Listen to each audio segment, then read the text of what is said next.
Bueno, estamos acá en un nuevo programa con Eva y con Román. ¿Cómo están? Muy bien, muy bien. Bien, muy bien. Y hoy vamos a hacer, no vamos a hacer un debate ficticio esta vez, sino que vamos a hacer un ¿por qué María Eva? ¿Por qué habría que votarte? Así que bueno, vamos a hablar con vos. Y lo primero que te voy a preguntar es, ¿cómo vos te definirías más allá de tu candidatura para que la gente te conozca un poco más? Bueno, en primer lugar, mi nombre es Eva Cousovitis y yo encabezo la lista de confluencia en esta elección legislativa de la Ciudad de Buenos Aires. Nuestra lista en particular es una lista plural, diversa, que presenta una particularidad que a mí me involucra, que tiene que ver con candidatas y candidatos que han hecho de la política situada, una práctica, ¿no? y una elección, yo diría, de vida. Son todos militantes, defensoras y defensores de los derechos de la ciudad. Ninguno es el militante selfie, ninguno es el militante render. La verdad es que son todos militantes que vienen defendiendo la ciudad hace muchísimos años y defendiendo los derechos de quienes habitan la ciudad. Si yo tuviera que definirme, sin duda, soy ingeniera, me formé en la universidad pública y en la escuela pública. Mi militancia comenzó defendiendo la educación pública allá sobre finales de la década del 90, cuando se puso en cuestión, al igual que hoy. Me formé en las organizaciones y en los movimientos sociales, defendiendo junto con las organizaciones y siendo parte de las organizaciones derechos básicos como el derecho al agua, como el derecho a la vivienda. Si algo nos caracteriza es justamente eso, el haber venido defendiendo a la ciudad y a quienes habitan la ciudad de la vulneración sistemática de derechos que este gobierno, que va a cumplir casi 20 años, sistemáticamente viene llevando adelante. Bueno, y ya que mencionaste que sos ingeniera civil, yo quiero preguntarte de qué forma te has vinculado, digamos, con los temas habitacionales, con los problemas habitacionales que tiene hoy en día la ciudad de Buenos Aires. Como ingeniera, en realidad, mi primer contacto tuvo que ver con las organizaciones vinculadas a la defensa del agua, a la problemática de inundaciones, a las problemáticas ambientales y sanitarias. En realidad, ese fue mi primer recorrido, formarme y ser parte de organizaciones como, por ejemplo, el Foro Hídrico. La verdad es que después me fui involucrando ya como ingeniera civil en las problemáticas urbanas que tiene la ciudad y empezar a entender un poco, ¿no?, cómo las ciudades se planifican y por qué cuando las ciudades, por ejemplo, las planifica el poder económico, terminan generándose las enormes y brutales desigualdades que hoy existen en la ciudad de Buenos Aires. Y una de esas mayores desigualdades tiene que ver, entre otras cosas, con el derecho al agua potable. No nos olvidemos que hoy en la ciudad de Buenos Aires 1 de cada 7 habitantes no accede al agua potable. 140.000 porteñas y porteños todos los días almacenan agua en baldes y en tachos. Fundamentalmente son las infancias las que se ven condenadas y son las mujeres también las que todos los días ven perder oportunidades cuando no se accede en igualdad de condiciones a algo tan básico como el agua. Pero respecto al tema de la vivienda, ahí también nosotros junto con las organizaciones, insisto, siendo parte de esas organizaciones, empezamos a entender que en realidad el problema del agua no era un problema aislado, que el problema de la falta de vacantes no era un problema aislado, que el problema de la falta de viviendas no era un problema aislado, que el problema de la falta de presupuesto para la salud y la educación en el distrito más rico no era un problema aislado, sino que respondía a una matriz, que es una matriz de saqueo que hace 20 años viene saqueándonos. Nos saquea nuestras tierras públicas, nos saquea, ¿sí?, el conjunto de los servicios urbanos para poder privatizárselos y entregárselo entonces a un grupo de empresarios que no son audaces, que no son empresarios osados, súper actualizados en términos tecnológicos, sino que son una nefasta corporación que en acuerdo con la corporación política hacen negocios. Y eso, por supuesto, tiene una traducción. La traducción de eso es que en la ciudad de Buenos Aires cada vez hay menos clase media, en la ciudad de Buenos Aires cada vez hay más pobreza, cada vez hay más indigencia y cada vez hay más precariedad, porque hay un grupo, que es una corporación que gobierna, que cogobierna y que además hace de oposición con un grupo económico el que viene planificando la ciudad. Entonces, ahí aparece ese desafío como ingeniera. ¿Cómo podría planificarse distinto? Bueno, y por supuesto que se puede planificar distinto si nosotros planificamos colectivamente la ciudad. Y eso tiene que ver con una idea muy fuerte para nosotros, que es la idea de la democracia participativa. Y vos desde la legislatura, digamos, si llegaras a llegar, ¿cómo, digamos, garantizarías o de qué forma vos harías que la gente logre participar más en la toma de decisiones? Mira, sin ocupar ningún cargo, porque quienes integran nuestra lista en su inmensa mayoría no han ocupado ningún cargo, no han sido legisladoras y legisladores. Sin ocupar ningún cargo, nosotros colectivamente hemos logrado, en primer lugar, instalar una agenda completamente distinta en la ciudad de Buenos Aires, que obligó a los que eran candidatos a jefa y a jefes de gobierno en la elección pasada a tener que hablar. Nadie hablaba de la emergencia habitacional, nadie hablaba de los problemas vinculados a la sobreconstrucción que habilitó la discusión del código urbanístico. Nadie hablaba de los temas cotidianos de las porteñas y los porteños. Bueno, el conjunto de las organizaciones de la ciudad, de las cuales somos parte, logró poner una agenda diferente en debate y en discusión. Y esa es una enorme conquista colectiva. Eso en primer lugar. Y sin ocupar ningún cargo, nosotros logramos frenar, por ejemplo, la venta de Costa Salguero. Nosotros logramos frenar la venta de 100 hectáreas de tierras públicas, es decir, defendimos 100 manzanas de la ciudad de Buenos Aires que iban a ser entregadas a la especulación inmobiliaria, sin tener ningún cargo y organizándolos colectivamente bajo el principio de la democracia participativa, logramos defender parques, logramos defender plazas.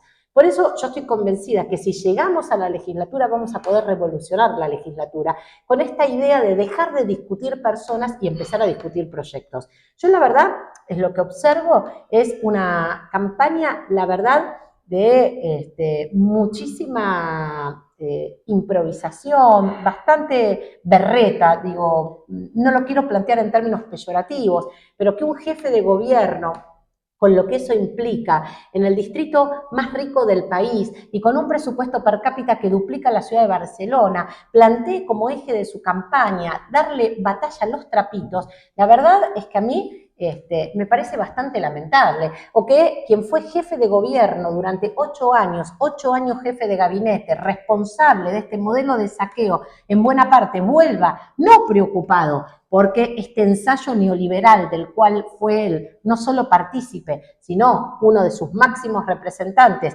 nos llevó a estos niveles de pobreza, indigencia y precariedad, vuelve preocupado porque hay olor a pis. Entonces, a mí me parece que nosotros tenemos que poner en discusión y en debate ideas y propuestas, y me parece que ahí tenemos que vencer el posibilismo, porque yo también escucho a candidatos como Santoro, que lo que viene a plantear es que él, si llega a la legislatura, que ya estuvo en la legislatura, hay que avisarle a Santoro eso, entonces lo que haría si él llegara a la legislatura es ejercer control sobre las políticas que se llevan adelante. Y también hay que avisarle a Santoro que él ya tiene ese rol, porque Santoro y la fuerza política que él representa tienen la responsabilidad de las políticas del control desde la auditoría y la defensoría del pueblo. O no las están llevando a cabo correctamente o no es suficiente tener organismos de control y herramientas de control. Para nosotros, las herramientas de control es el control ciudadano. Si llegamos a la legislatura, lo primero que vamos a plantear es una ley marco de democracia participativa. En segundo lugar, vamos a plantear una ley de vedurías para que justamente el conjunto de quienes habitamos la ciudad podamos ser vedores de las políticas públicas que se llevan adelante. No solo los organismos de control que, insisto, existen, están en manos de la oposición y no controlan absolutamente nada. Nosotros en la legislatura lo que necesitamos es construir consensos. Y me parece que la democracia participativa nos permite sortear, como les contaba, hace un ratito esa barrera que hay entre discutir personas y discutir ideas. Si nosotros no discutimos ideas, vamos a seguir discutiendo el olor a pis o vamos a seguir discutiendo si en realidad hay que darle batalla o no a los trapitos. Y te hago una consulta ya que mencionaste a Santoro. ¿Vos creés que el bloque de Santoro en la legislatura es cómplice de los negociados inmobiliarios, por ejemplo, que hay en la ciudad? Históricamente en estos 20 años han votado junto con el PRO en muchísimas oportunidades la venta de tierras públicas, la privatización de servicios y, por supuesto, beneficios y excepciones al poder inmobiliario. En particular, en estos últimos tiempos, el bloque que representa a Santoro votó junto con el PRO la eliminación de las PASO. Yo no soy una enamorada de las PASO, lo aclaro, pero cambiar las reglas del juego a pocos días de tener que conformar las alianzas, la verdad es que me parece que tiene muy poco que ver con el respeto democrático a las instituciones. En segundo lugar, yo les contaba, en el 2018 se aprueba el Código Urbanístico. En realidad es un tecnicismo, ¿no?, acordado por el conjunto de la corporación política para poder negociar negocios inmobiliarios, valga la redundancia, a la carta, sin que nadie se entere, porque la verdad es un término que nos resulta muy lejano. El Código Urbanístico es ni más ni menos que la herramienta que planifica la ciudad. ¿Cuál fue la estrategia de planificación para esta corporación política? Entregarle la ciudad al poder inmobiliario para que pueda construir y sobreconstruir. Bien, en la votación de ese código urbanístico llevado adelante por el PRO, la oposición mantuvo una posición clara de rechazo en el 2018. Pero ahora, cuando aparece la necesidad de revisarlo, ahí entonces el bloque que representa Leandro Santoro, en complicidad con el bloque del PRO, decide abstenerse para darle los votos necesarios para que este código se actualice, se modifique y permitir que esos negocios inmobiliarios sigan multiplicándose en la ciudad de Buenos Aires. Y por supuesto hay cuestiones que son límite para nosotros. Para nosotros un límite es la corporación inmobiliaria y esa connivencia entre el poder político y la corporación inmobiliaria. Algo de lo cual el bloque que expresa Santoro no tiene en ese punto coincidencias en relación a nuestro diagnóstico y a nuestra mirada. Para nosotros también es un límite algunas definiciones que en particular Santoro y parte de su bloque expresan, que tienen que ver con decisiones más a nivel nacional. Nosotros en el 2018 fuimos los primeros que en soledad recurrimos a la justicia a denunciar el acuerdo con el Fondo Monetario Internacional, el acuerdo que, sin pasar por el Congreso y violando los propios estatutos del fondo, había acordado en ese entonces Macri presidente y el Fondo Monetario. Cuando llegó el gobierno de Alberto, en esa época Santoro era el amigo de Alberto, ¿no? Y votó. Santoro, ¿sí?, fue una de las caras más visibles de apoyo a la votación de un nuevo acuerdo, una nueva negociación con el fondo, lo cual limitó toda posibilidad de investigar a fondo esa deuda que era ilegal e ilegítima. Por eso, la verdad es que nuestra propuesta no tiene nada que ver con la propuesta de Santoro. Nosotros no queremos controlar las concesiones, nosotros queremos discutir por qué en la ciudad de Buenos Aires el conjunto de los servicios están privatizados. ¿Cómo es posible que la ciudad ponga la tierra, la maquinaria y haya un grupo de empresas que simplemente por operar algún servicio se lleve ganancias descomunales y esos servicios cada vez sean más precarios? Ejemplo, el subte. La ciudad construye las estaciones de subte, la ciudad construye los kilómetros de subte, la ciudad compra, ¿sí?, las formaciones de subte y hay una empresa privada que se ocupa de operarlo. Pagamos tarifas de 860 pesos, trabajadores precarizados y contaminados de asbesto, tenemos un servicio pésimo con una malísima frecuencia. ¿Cómo la ciudad no puede recuperar la prestación del servicio del subte? Vayamos entonces al tema comedores escolares. ¿Cómo es posible que en las escuelas no se cocinen y que haya 19 empresas que hace más de 20 años se reparten el negocio millonario de la comida de los estudiantes de las escuelas públicas? ¿Cómo es posible que quienes estudian en las escuelas públicas, 200.000 pibas y pibas, todos los días reciban alimentos de bajísima calidad nutricional para que 19 empresas hagan enormes negocios con el Estado? Insisto, no tenemos empresarios osados, ¿no? En absoluto. Tenemos una corporación empresaria bastante inútil, por cierto, que lo que tiene es un fuerte acuerdo con el poder político. Entonces nosotros queremos discutir, queremos que se vuelva a cocinar en las escuelas. Nosotros queremos discutir si es necesario que el conjunto de los servicios urbanos estén privatizados o no, o si hay algunos, ¿sí?, que el Estado puede recuperar para mejorar la prestación, generar más puestos de trabajo. ¿Y vos, y cuál desde... No, Habla, termina tu pregunta. No. Termina tu pregunta. Bueno, no, yo quería preguntar, me quería ir un poco, pero ya para, todas las propuestas, dada la desconfianza que hay en la clase política, bastante fundadas, ¿por qué ustedes sí valen la pena? ¿Por qué deberían confiar en ustedes? Bueno, me parece que es una excelente pregunta. Yo creo que nosotros podemos mostrar lo que hace 20 años venimos haciendo en la Ciudad de Buenos Aires, sin ser legisladoras ni legisladores. Yo creo que nosotros podemos mostrar que venimos acompañando al conjunto de la ciudadanía porteña en cada una de sus luchas, defendiendo el patrimonio, defendiendo la costanera, defendiendo el espacio público, defendiendo la alimentación en los comedores escolares, defendiendo la urbanización de los barrios populares, integrando cada una de esas mesas de gestión, defendiendo y acompañando a las familias.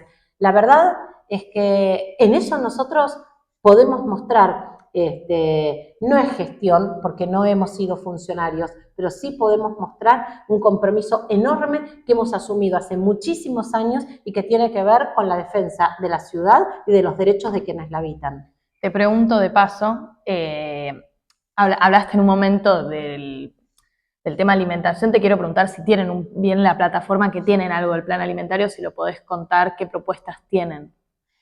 Nosotros identificamos en la ciudad 4 dimensiones que son fundamentales a abordar.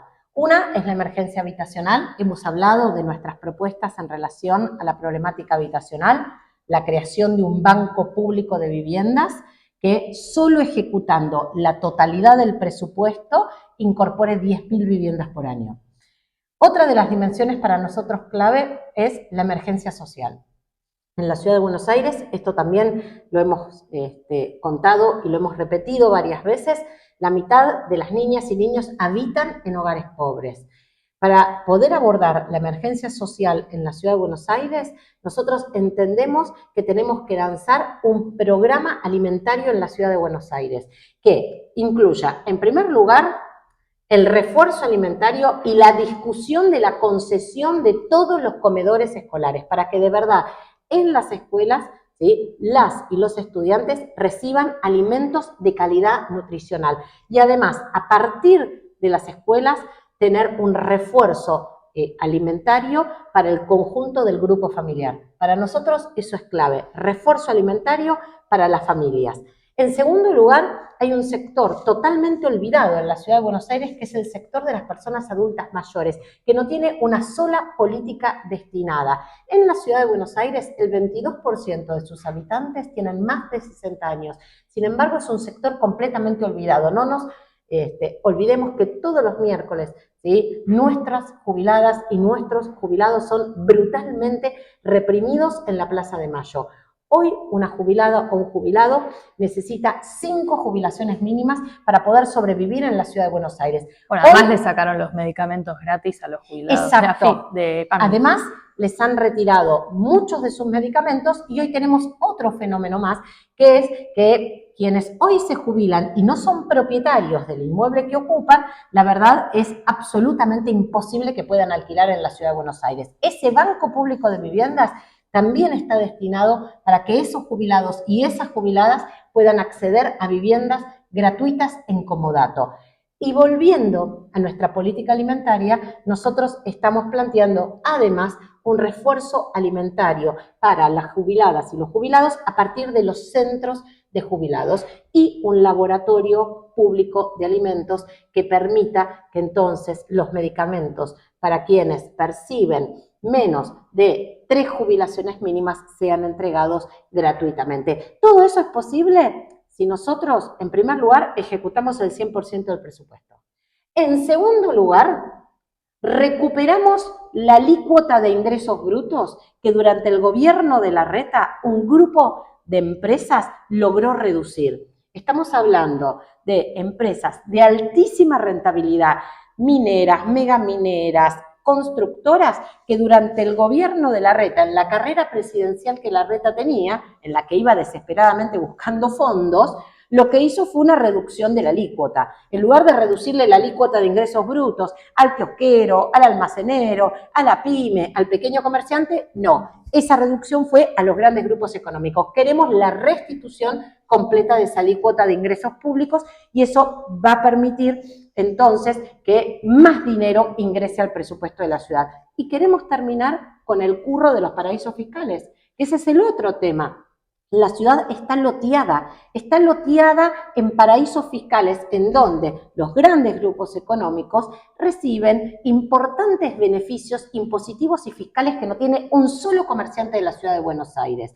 Y por supuesto, esos paraísos fiscales tienen nombres de fantasía. Distrito joven, distrito tecnológico. Bueno, si nosotros terminamos con esos beneficios impositivos y fiscales, podría la ciudad recaudar el dinero necesario junto con la actualización de las alícuotas de ingresos brutos a los grandes grupos económicos y junto con la ejecución del 100% del presupuesto para tener un laboratorio público de alimentos, para tener un banco público de viviendas y para tener el programa alimentario que estamos impulsando. Bueno, y ya la última pregunta, que es para cerrar, ¿qué le dirías a la gente que está indecisa o desilusionada con la política? Digamos, ¿qué le dirías para que esa gente te vote o vuelva a confiar quizás en la política como una herramienta para transformar la realidad? Yo les diría que es muy importante este 18 de mayo votar, sumamente importante. La política es la herramienta de transformación de nuestro cotidiano. Me parece que es importante recuperar la legislatura, es importante que la voz y las voces de quienes habitan la ciudad lleguen a la legislatura. No solamente que llegue Confluencia, si llega Confluencia llegan el resto de las voces también, porque nosotros lo que estamos planteando es un despacho y una legislatura abierta, para que de verdad el conjunto de quienes habitan la ciudad, junto con nuestras compañeras y nuestros compañeros, podamos revolucionar esa legislatura y discutir, debatir, decidir y codecidir las políticas que se llevan adelante en la ciudad de Buenos Aires. Por eso es súper importante este 18 de mayo poder votar. Bueno, muchísimas gracias, Eva. No, muchísimas gracias a ustedes.